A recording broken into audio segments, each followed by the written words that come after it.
Congratulations. What does this call-up finally feel like? Yeah, I mean, it's a dream come true. I've been working for it my whole life and just excited to be here.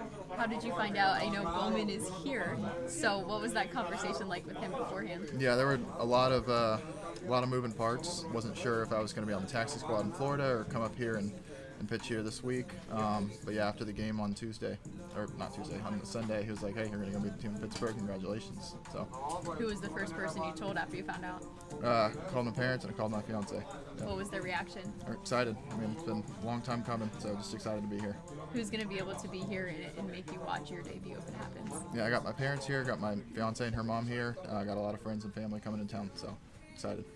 I know this is something you've been looking forward to, so what does it mean for you to get this opportunity now to show what you're doing show what you can do going into the offseason and into 2026? Yeah, I mean, it's been a fun minor league season. Excited to keep on playing and finish in the big leagues.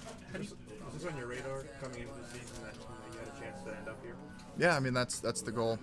Anytime you put on the uniform is make it to the top and continue to stay up here and compete. So, yeah. How do you feel like you've kind of grown and evolved as a pitcher throughout the season? Yeah, I mean, had a really good start to Double A, ended up in Triple A, and just getting here, it's been good. I mean, evolved a lot. Really just where my stuff works, where it doesn't, and how to attack different hitters. You talked a little bit whenever you got drafted, how the Tommy John, helped you learn more about your motion, what you should be doing to take care of your arm. And then I talked to 40 in, I think, May. He's talking about the stress thing you had in your foot. It's like, yeah, taught you how to, land, make that stride. Yeah. I guess, first of all, do you have to always learn lessons the really tough way? And just what have those experiences taught you about yourself? I mean, not just physically, but mentally. Yeah, man. I hope I'm done with injuries, but it's a hard game, so we'll see. But yeah, I mean, it's been a lot of ups and downs with health, and been able to stay healthy for this season, and yeah, really just learn how my body works and what I can do to get the most out of it. You told. Go ahead. Your next out's going to be 100 innings pitched, for the first time as a pro. What does that mean for you? Not just this, but moving forward. Yeah, it's a big milestone. Getting to 100 as a starting pitcher is big. So continue to do that and hopefully get even more next year.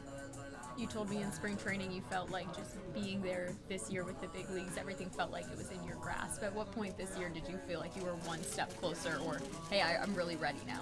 Yeah, I mean, got to AAA in May, and really after about a month and a half there, seeing how everything was done, okay, I can do this. It's right there, and really just try to. It's always in the back of your mind, but you want to just focus on the task at hand. So really just focusing on getting outs in AAA, and whenever I got the call, I got the call. As you look around the clubhouse, you look at the Balls and the Bubbas and other guys that you came up with. How good is it to once again be their teammate, not just with them, but here at the major league level? Yeah, I mean, it's awesome. This is, for the last couple of years, what everybody's talked about is getting that group up here, and so we're here and ready to win some baseball games. Is the split new this year, or evolving changeup, or what's the story there? No, I've done the splitter since I was 12 years old. Okay. Yeah, so I threw that before I even threw a breaking ball. So I've always had that, and added in a changeup and a cutter this year. I know you had talked about that cutter in spring training. Have you gone away from it at all? Because it was sort of in that evolution process at the moment. It's still evolving. Okay. I've changed the grip probably 3 or 4 times this year, but I've found one that I've used for the last 2 months that I've really liked.